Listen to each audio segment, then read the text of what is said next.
You're listening to Health Professional Radio with Wayne Bucklar.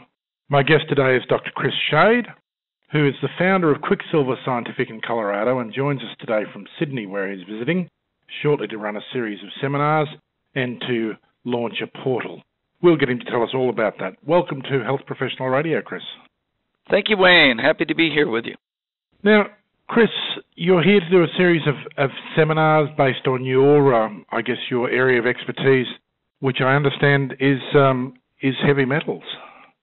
Yeah, that's really where I started my game. I got my PhD in environmental mercury chemistry and developed and patented some systems for testing small amounts of different forms of metals. And as soon as I finished that up, I applied them into clinical metals toxicology, started Quicksilver to do a very sophisticated test panel using what we call mercury speciation, which is separation of different forms of mercury.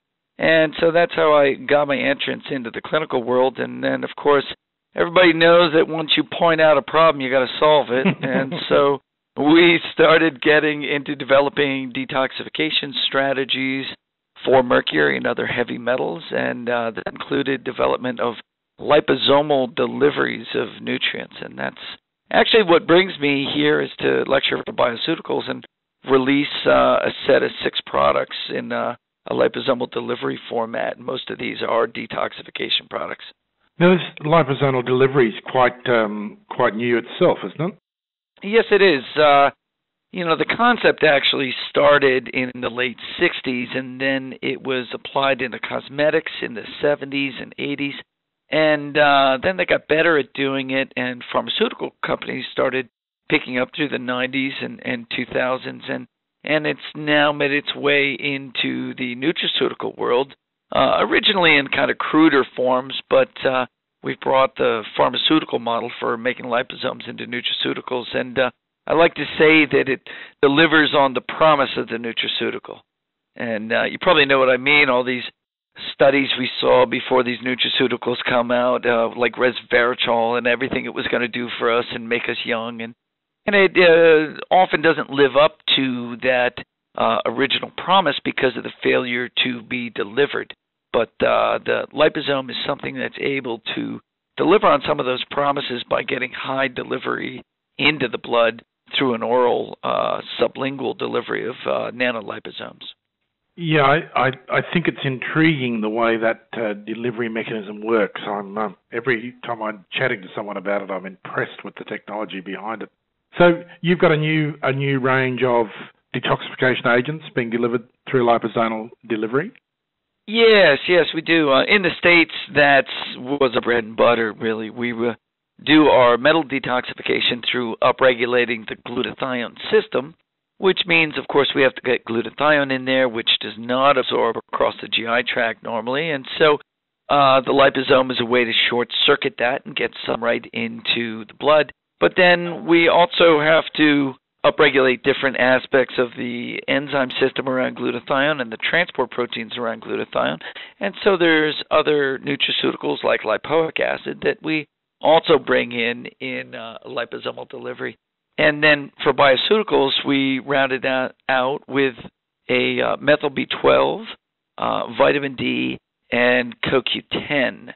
And the CoQ10 is they're all very exciting, but the funnest part is something like CoQ10, where people take capsules of CoQ10 and they never feel anything. They may be taking 300, 500 milligrams of CoQ10, and it's not like, 40 minutes later they're like, wow, I'm really energized.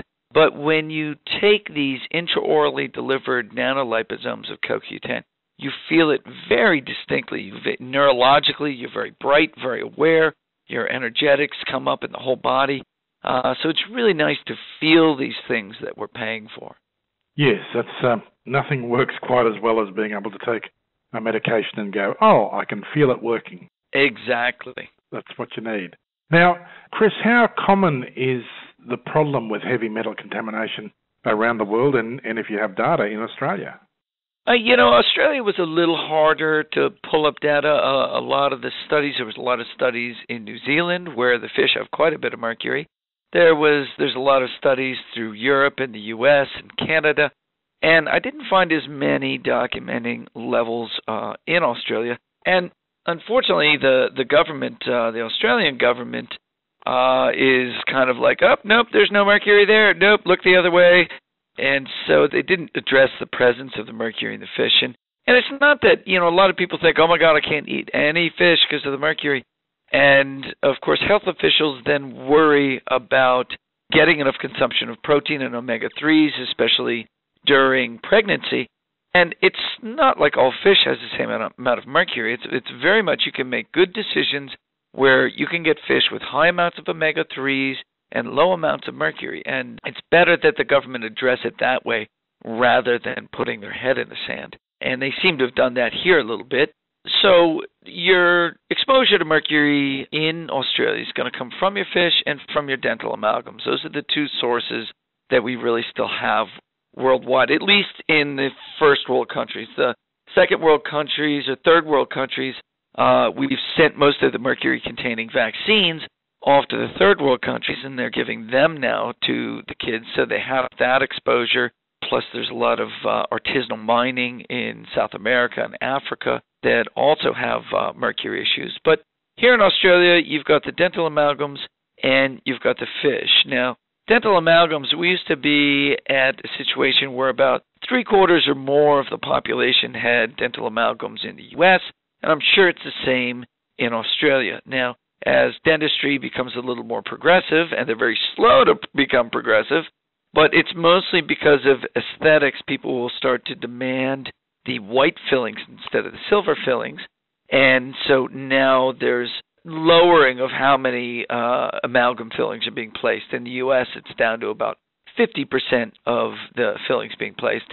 And most of those are on government-assisted. So if you're a Medicaid patient, then you'll be getting amalgam only. So in a state like Australia, where you have a public health care system, you're going to be actually more likely to get the dental amalgam. And I don't know exactly how it is here.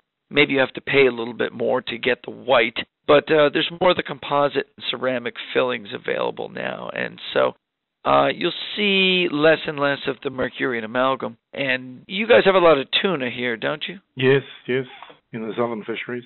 Yeah, that's one of your higher mercury fish. The high mercury fish tend to be large fish that swim very actively to get their food, and so shark is the top of the food chain, literally, and in the mercury sense, it's the top of the food chain, highest levels.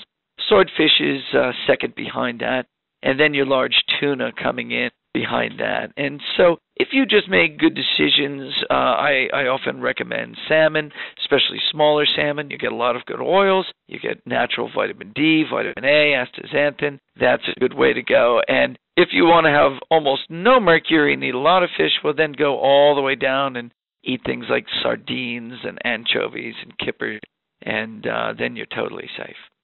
My guest today is Dr. Chris Shade, who's the founder of Quicksilver Scientific in Colorado, and he's in Australia to run a series of seminars around his specialty, which is heavy metal detoxification. Chris, I understand that you're also launching a new portal while you're here, FX Medicine?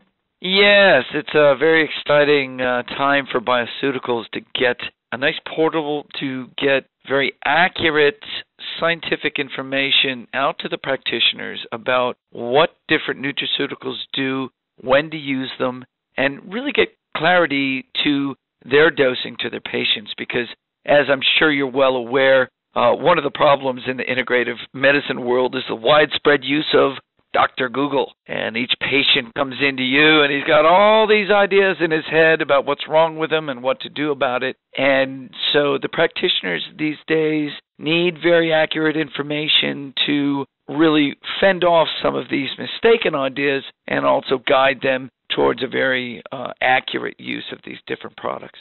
Now, I understand that portal will be evidence-based and aimed at practitioners. Yeah, exactly. Like I said, how do you get them armed with quality data about how all of these different products work, how to blend them, and get that as scientific as possible. One of the challenges in this segment is that it's not a pharmaceutical company. There's not billions of dollars to do all this research, and so you need these innovative approaches like Wellness Effects to get as much scientific data together as possible on each of these products to guide the practitioners. Chris, it's been a pleasure having you with us today. For people who want more information, is there a website they can go to? You can get a lot of educational information on detoxification from our website, Quicksilver Scientific, and its education sister, Quicksilver Academy. And I believe the Bioceuticals website has some educational information as well. And in the area of holistic dentistry, there is an organization called IAOMT, and you can go to IAOMT.org, and it is without parallel in the amount of research that it has on the detrimental effects of mercury and fluoride in dentistry, and it could point you towards holistic dentists that understand how to do safe dentistry and safe removal of amalgams. Dr. Chris Shade, founder of Quicksilver Scientific in Colorado, thank you for joining us today. I hope you have a wonderful time while you're in Australia. Thank you very much, Wayne. If you just missed my conversation with Dr. Chris Shade, the good news is we have a transcript on our website. We also have an audio archive on YouTube and SoundCloud. You can access all of those resources at www.hpr.fm. My name's Wayne Bucklar. You're listening to Health Professional Radio.